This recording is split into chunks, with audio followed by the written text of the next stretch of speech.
안녕하세요. 저는 올해 72세가 된 김순자라고 합니다. 정말 어처구니 없던 제 이야기 좀 들어주세요. 오늘 여러분께 제 인생에서 가장 큰 교훈이 된 이야기를 들려드리려고 해요. 30년 전 일이지만 아직도 생생하거든요. 우리 아들이 결혼을 했을 때 저는 정말 기뻤습니다. 며느리가 참 예쁘고 착해 보였거든요. 처음 인사 온 날부터 저와 남편에게 얼마나 싹싹하게 구는지, 아들만 둘을 키웠던 저는 며느리가 딸처럼 예쁘고 좋았습니다. 그때 저희는 김치 공장을 운영하고 있었는데 규모가 꽤 컸어요. 직원도 10명이 넘었고 대형마트에도 납품하고 있었죠. 김치 공장은 정말 잘 돌아갔어요. 돈도 많이 벌고 있었고요. 그런데 문제가 있었습니다. 저희 부부는 나이가 들어가는데 이 사업을 누구에게 물려줄지가 가장 큰 고민이었어요. 큰아들은 공무원으로 인정받고 있었고 둘째인 우리 아들은 공기업에서 역시 승승장구하고 있었거든요.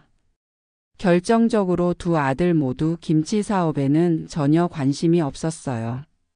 저희 부부가 10명 넘는 직원들과 함께 김치 사업을 계속하기에는 나이도 너무 많고 힘에도 부쳐서 걱정이 이만저만이 아니었죠. 큰 며느리도 대기업을 다니고 있고요. 큰 며느리에게도 넌지시 몇 번 얘기했는데 손사래를 치더라고요. 그래서 우리 부부가 죽기 전에 이 사업을 어떻게 해야 하나 정말 많이 걱정하고 있었는데 정말 좋은 소식을 듣게 된 거예요. 둘째 며느리가 제 아들과 결혼하고 나서 바로 다니던 회사를 그만두더니 갑자기 저에게 와서 어머니, 제가 김치 공장에서 아르바이트 해도 될까요?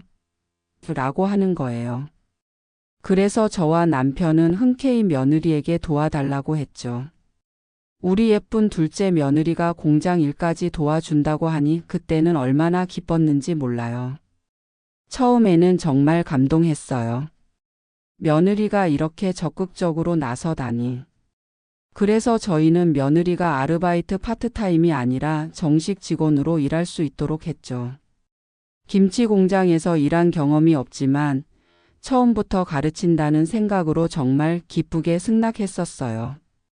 그때부터 며느리는 매일 공장에 나와서 일했습니다. 처음엔 열심히 하는 것 같았거든요. 그런데 시간이 지나면서 이상한 점들이 보이기 시작했어요. 며느리가 공장에서 저희를 대하는 태도가 점점 건방져지는 거예요. 처음엔 어머니 이렇게 하면 어떨까요? 라고 정중하게 물어보던 사람이 나중엔 어머니, 요새 트렌드는 이게 아니에요. 아무것도 모르시면서. 이렇게 하면 공장 망해요. 이건 제가 알아서 할게요라고 단정적으로 말하더라고요. 그러면서 며느리는 슬슬 공장에 실권을 쥐려고 하기 시작했습니다. 며느리는 직원들과 사적으로도 친하게 지내면서 한 명씩 포섭해 나가기 시작했어요. 그러면서 직원들을 선동해서 저희 부부를 무시하는 분위기로 만들어 갔어요. 직원들 입에서 우리 둘째 사모님이 진짜 일 잘하신다. 우리 며느리 사모님. 아이디어가 최고다 이런 말들이 돌기 시작했죠. 저는 그때까지도 며느리가 회사 일을 자기 일처럼 열정적으로 열심히 하는 거라고만 생각했어요. 사근사근하고 말과 행동이 예뻤던 며느리를 기억하면서 모두 좋게만 생각하려고 했지요. 며느리가 자기 일처럼 열심히 해서 공장이 잘 되면 좋은 일 아니겠어요? 그래서 며느리가 새로운 아이디어를 내거나 변화를 시도할 때도 더 적극적으로 지지해 줬습니다. 하지만 며느리의 진짜 속마음은 따로 있었나 봐요. 며느리는 저희 부부를 점점 공장에서 밀어내려고 했어요. 저희가 뭔가 결정하려고 하면 어머니 요즘 젊은 사람들 입맛 아세요? 그건 아니죠 라고 말하면서 자기 방식대로 하겠다고 했죠. 그러면서 며느리는 집안일도 점점 소홀히 하기 시작했어요. 예전엔 저희가 부탁하지 않아도 집안 청소며 빨래며 다 알아서 했는데 공장 일에 바쁘다며 집안일은 뒷전으로 미루더라고요.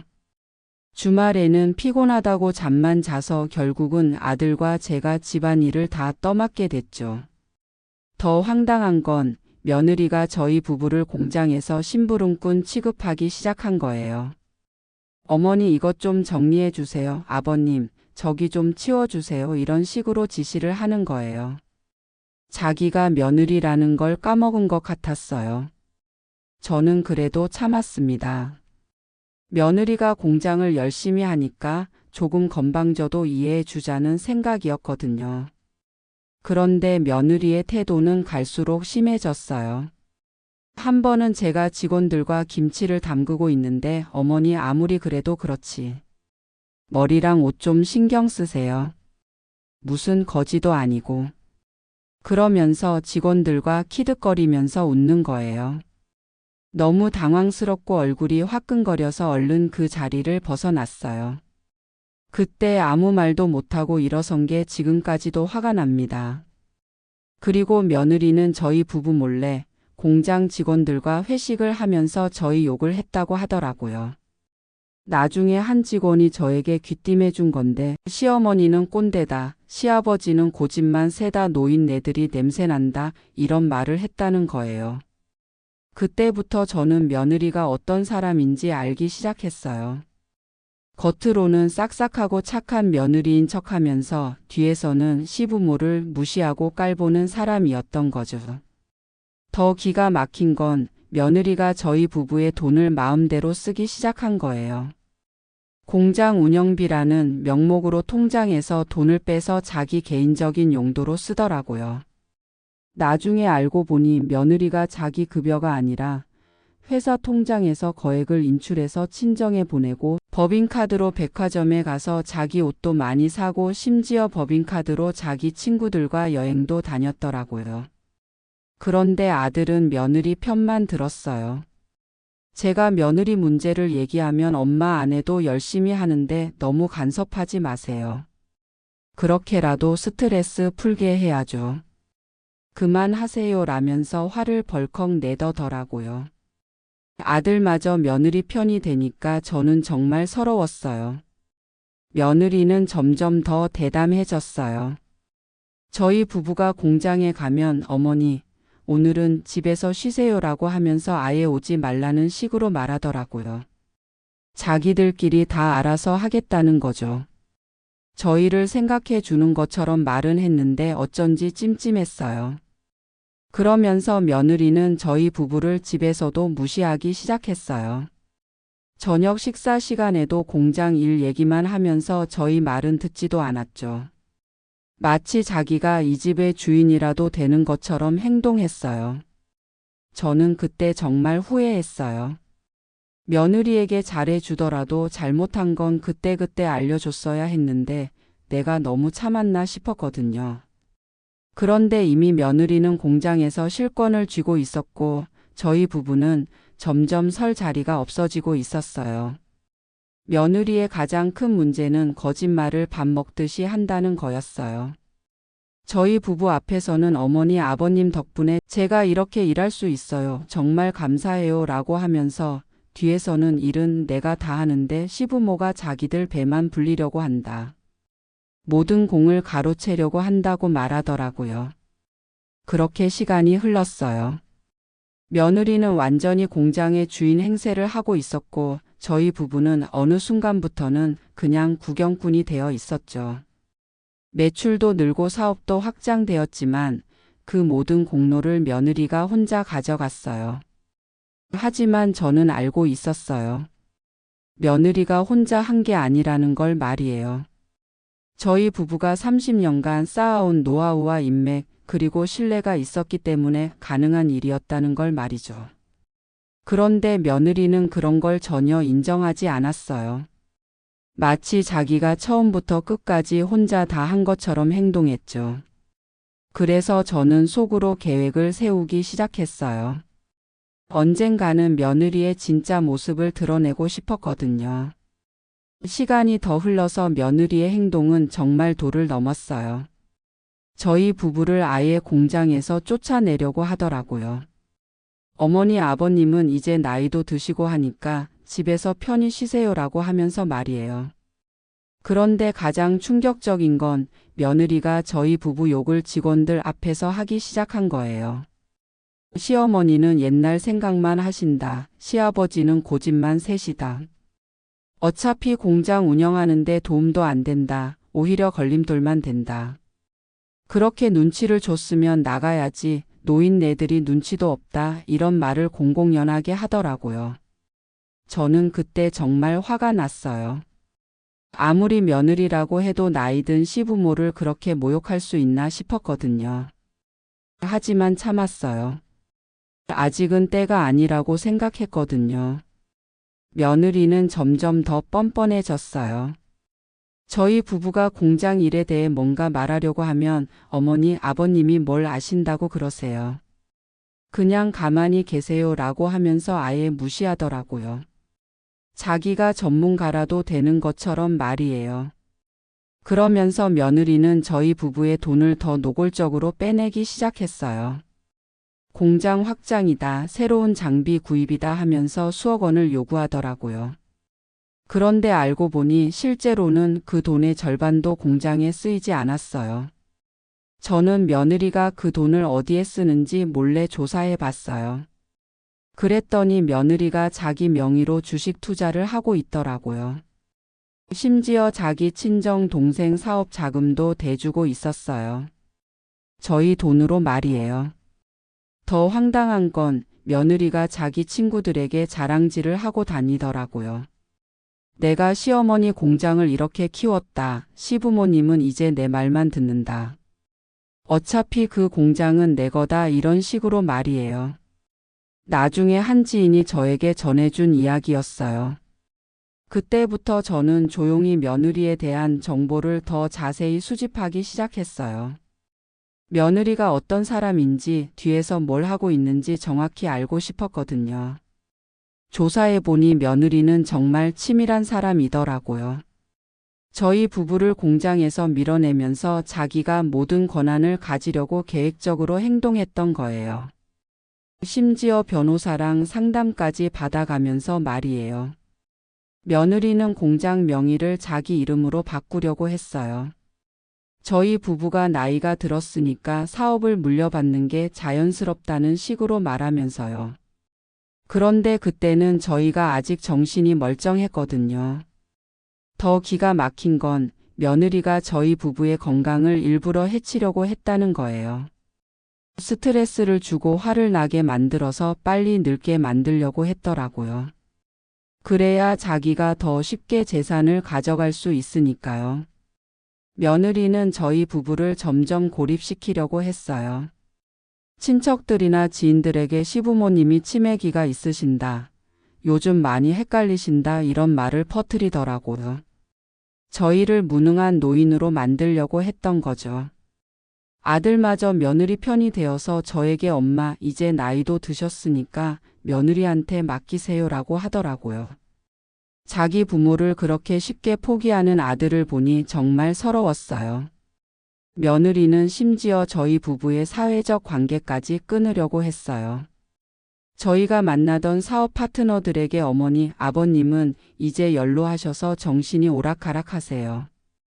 은퇴하셨어요. 모든 결정권은 저에게 있으니까 앞으로는 저에게 얘기하세요 라고 하면서 자기가 대표인 것처럼 행동했죠. 그러면서 며느리는 저희 부부를 집에서도 무시하기 시작했어요. 저녁 식사 때 저희가 뭔가 말하려고 하면 어머니, 아버님은 옛날 얘기 좀 그만하세요. 이제는 그런 시대가 아니라니까요 라고 하면서 대화를 차단했어요. 며느리의 가장 큰 문제는 자기가 한 일에 대해 전혀 감사함을 느끼지 않는다는 거였어요. 저희 부부가 30년간 만들어 놓은 기반 위에서 사업을 키웠으면서도 마치 자기가 처음부터 끝까지 혼자 다 한 것처럼 행동했거든요. 그래서 저는 결심했어요. 며느리에게 제대로 된 교훈을 주어야겠다고 말이에요. 며느리가 얼마나 교만하고 배은망덕한 사람인지 보여주고 싶었거든요. 그리고 법인 공장 통장과 카드를 개인적으로 사용한 걸 아는 순간 더 이상은 그대로 있을 수가 없었죠. 하지만 저는 성급하게 행동하지 않았어요. 며느리가 어떤 사람인지 다른 사람들도 알 수 있도록 충분한 증거를 모으고 싶었거든요. 그래서 며느리의 모든 행동을 기록하기 시작했어요. 며느리는 저희 부부의 돈을 마음대로 쓰면서도 시부모님을 위해서 하는 일이다. 공장을 위해서 쓴 거다라고 변명했어요. 하지만 저는 모든 증거를 다 가지고 있었어요. 며느리가 얼마나 많은 돈을 개인적으로 유용했는지 말이에요. 그런데 며느리의 교만함이 절정에 달한 순간이 있었어요. 저희 부부가 공장 30주년 기념 행사를 하자고 했는데 며느리가 그런 의미 없는 행사를 왜 돈 들여 가면서 하시겠다는 거예요. 하지 마세요라고 하더라고요. 자기가 키운 회사도 아니면서 말이에요. 그때 저는 정말 화가 났어요. 30년 동안 저희 부부가 피땀 흘려 만든 회사이고 그동안 도움을 주신 분들을 초대해서 감사의 자리를 만들려고 한 건데 며느리가 그런 식으로 딱 잘라 말하다니요. 그래서 저는 그날부터 본격적으로 복수를 계획하기 시작했어요. 며느리는 자기가 얼마나 위험한 줄 전혀 모르고 있었어요. 저희 부부를 완전히 무시하고 있었거든요. 하지만 저는 30년간 사업을 하면서 쌓은 노하우가 있었어요. 며느리 같은 사람을 어떻게 상대해야 하는지 알고 있었죠. 저는 며느리의 약점을 찾기 시작했어요. 며느리가 불법적으로 한 일들, 도덕적으로 문제가 있는 행동들을 모두 정리했죠. 그리고 언제든지 며느리를 궁지에 몰아넣을 수 있는 준비를 했어요. 며느리는 여전히 저희 부부를 무시하고 있었지만 저는 이미 승부수를 준비하고 있었어요. 며느리에게 평생 잊지 못할 교훈을 주고 싶었거든요. 드디어 기회가 왔어요. 며느리가 욕심이 지나치다 못해 결정적인 실수를 한 거예요. 저희 부부 몰래 공장 토지를 자기 명의로 바꾸려고 했는데 이상하게 생각한 관계자들이 저희에게 미리 귀띔을 해준 거죠. 그래서 저는 이미 모든 걸 알고 있었어요. 며느리는 공장 토지 명의를 자기 이름으로 바꾸면서 시부모님 세금 절약해 드리려고 하는 거예요. 부모님이 허락하신 거예요 라고 거짓말을 하고 다녔던 거예요. 하지만 저는 며느리가 변호사와 상담한 내용을 다 알고 있었거든요. 며느리가 저희들 몰래 재산을 가로채려고 했다는 걸 말이에요. 그때부터 저는 본격적으로 행동에 들어갔어요. 먼저 저희 부부 명의로 되어 있는 모든 재산을 정리하기 시작했죠. 며느리가 손댈 수 없도록 말이에요. 그리고 며느리가 지금까지 유용한 돈들을 모두 계산해 봤어요. 30년 동안 키워온 공장에서 나온 저희 부부. 돈을 자기 개인적인 용도로 펑펑 쓴 금액이 무려 15억 원이나 되더라고요. 주식 투자, 친정 지원, 개인 쇼핑, 여행비 등등 정말 많았어요. 저는 이 모든 증거를 정리해서 변호사에게 상담을 받았어요. 며느리를 상대로 민사소송을 걸 수 있는지 알아보려고 했죠. 변호사는 충분히 승소할 수 있다고 했어요. 그런데 저는 법적 소송보다 더 효과적인 방법을 선택했어요. 며느리가 지금까지 저희 부부에게 한 행동들을 모든 사람들에게 알리는 거였어요. 며느리가 얼마나 배은망덕한 사람인지 보여주고 싶었거든요. 먼저 공장 직원들에게 진실을 알렸어요. 며느리가 지금까지 저희 부부의 돈을 얼마나 유용했는지, 어떤 거짓말을 했는지 모두 공개했죠. 직원들은 충격을 받았어요. 그리고 저희 부부의 사업 파트너들에게도 연락했어요. 며느리가 저희 부부를 어떻게 무시했는지, 얼마나 교만했는지 모두 알렸죠. 사업 파트너들은 며느리와 더 이상 거래하지 않겠다고 했어요. 가장 효과적이었던 건 며느리의 친구들에게 진실을 알린 거였어요. 며느리가 자기 친구들에게 어떤 거짓말을 했는지, 실제로는 어떤 사람인지 모두 공개했죠.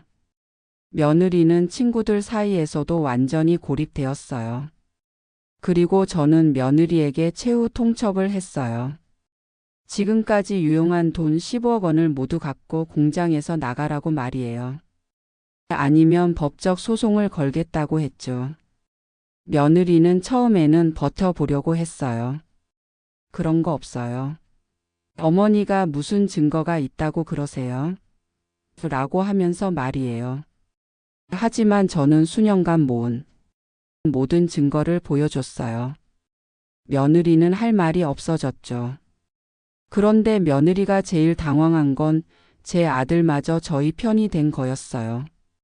아들도 며느리가 저희 부부의 돈을 그렇게 많이 유용하고 구박을 했다는 걸 알고는 충격을 받았거든요. 이럴 수가 있나? 하면서 말이에요. 며느리는 결국 항복할 수밖에 없었어요. 15억 원을 모두 갚을 수는 없었지만 자기가 가진 모든 재산을 저희에게 넘겨줬어요. 그리고 공장에서 내쫓았죠. 하지만 저는 거기서 끝내지 않았어요. 며느리가 30년간 저희 부부를 어떻게 무시했는지, 얼마나 교만했는지 모든 사람들이 알 수 있도록 했어요. 며느리는 사회적으로 완전히 매장되었죠. 며느리는 이혼당했어요. 아들도 며느리의 진짜 모습을 알고는 더 이상 함께 살 수 없다고 했거든요. 며느리는 자기 아이들마저 뺏기고 결국 제 아들이 키우게 되었어요. 그리고 며느리는 일자리도 구하지 못했어요. 이미 소문이 다 퍼져서 어느 회사에서도 받아주지 않았거든요. 며느리는 결국 혼자서 작은 치킨집을 차렸는데 그마저도 잘 안 돼서 망했다고 하더라고요. 저는 며느리의 현재 상황을 보면서 정말 후련했어요.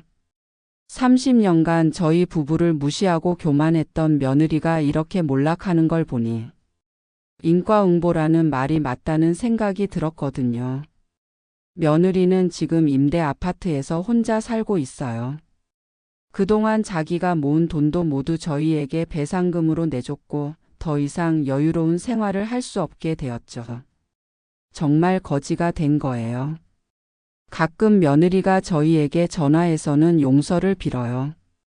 어머니, 제가 잘못했어요. 다시 한 번만 기회를 주세요 라고 하면서 말이에요. 하지만 저는 절대 용서하지 않을 거예요. 오랫동안 저희 부부를 그렇게 무시하고 거액의 공금을 유용했으면서 이제 와서 그냥 은근슬쩍 넘어가려고 하다니요. 안 될 말이죠. 며느리는 자기 친정에서도 외면당했어요.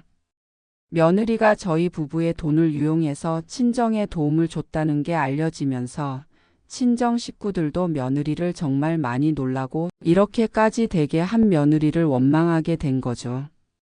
며느리는 정말 혼자가 된 거예요. 지금 며느리는 매일 후회하고 있을 거예요. 왜 그때 저희 부부를 잘 모셨으면, 아니 무시하거나 뒤에서 욕만 하지 않았어도 됐을 텐데 굳이 교만하게 굴었는지 말이에요. 하지만 이미 늦었어요. 시간은 되돌릴 수 없거든요. 저는 이 일을 통해서 정말 많은 걸 배웠어요. 아무리 가족이라고 해도 상대방을 무시하고 구박하면 안 된다는 것, 그리고 교만한 사람은 결국 몰락한다는 것 말이에요. 며느리가 만약 처음부터 끝까지 저희 부부를 존중했다면 지금쯤 정말 부유하게 살 수 있었을 거예요. 공장도 물려받고 저희 부부의 전폭적인 지지도 받으면서 말이에요. 하지만 며느리는 욕심이 너무 많았어요. 저희 부부를 존중하면서 차근차근 기다릴 생각은 하지 않고 성급하게 모든 걸 가져가려고 했던 거죠. 그래서 결국 모든 걸 잃게 된 거예요. 며느리는 자기가 없으면 공장이 망할 거라고 생각했겠지만 전혀 그렇지 않았어요. 저희 부부가 30년간 쌓아온 기반이 있었기 때문에 며느리 같은 사람 하나 없어도 아무 문제가 없었던 거죠. 이제 며느리는 정말 후회하고 있을 거예요. 자기가 얼마나 어리석었는지 깨달았을 테니까요. 하지만 저는 절대 다시 기회를 주지 않을 겁니다. 2번 속을 수는 없는 거니까요. 지금 우리 공장은 여전히 잘 돌아가고 있습니다. 오히려 며느리가 없으니 직원들 분위기도 좋아지고 거래처들도 더 믿고 맡깁니다. 며느리는 떠났지만 우리가 쌓아온 30년의 기반은 무너지지 않았습니다. 결국 공장은 사람이 키우는 게 아니라 진심과 신뢰가 키우는 것이더군요. 제가 이 이야기를 이렇게 길게 들려드리는 이유는 단 하나입니다. 여러분도 누가 됐든 저처럼 당하고만 사시지 마세요. 아들이라고 며느리라고 참기만 하면 결국 나만 병듭니다. 돈도 뺏길 수 있고요. 절대 바보처럼 참고만 있지 마세요. 기록하세요. 증거를 모으세요. 그리고 때가 왔을 때 조용하고 정확하게 단호하게 대응하세요. 그게 남은 인생을 지키는 길입니다. 며느리는 지금도 후회하고 있을 겁니다. 하지만 늦었습니다. 그 어떤 기회도 다시는 주지 않을 겁니다. 이건 인과응보입니다. 나쁜 사람은 벌을 받는 게 당연하죠. 그리고 제 인생 최고의 시원한 복수였습니다. 지금 이 이야기를 듣고 계신 분들께도 분명히 도움이 되셨기를 바랍니다. 긴 이야기 들어주셔서 감사합니다. 여러분도 절대 무너지지 마세요. 누가 됐든 절대 참지 말자고요. 저는 지금 몸도 마음도 너무나 건강해졌습니다. 여러분 돈과 건강 모두 잘 지키자고요. 죽기 전에는 절대 자식이든 며느리든 먼저 주지 말고요. 약속합시다. 이렇게 제 얘기를 들어주셔서 다시 한번 감사합니다.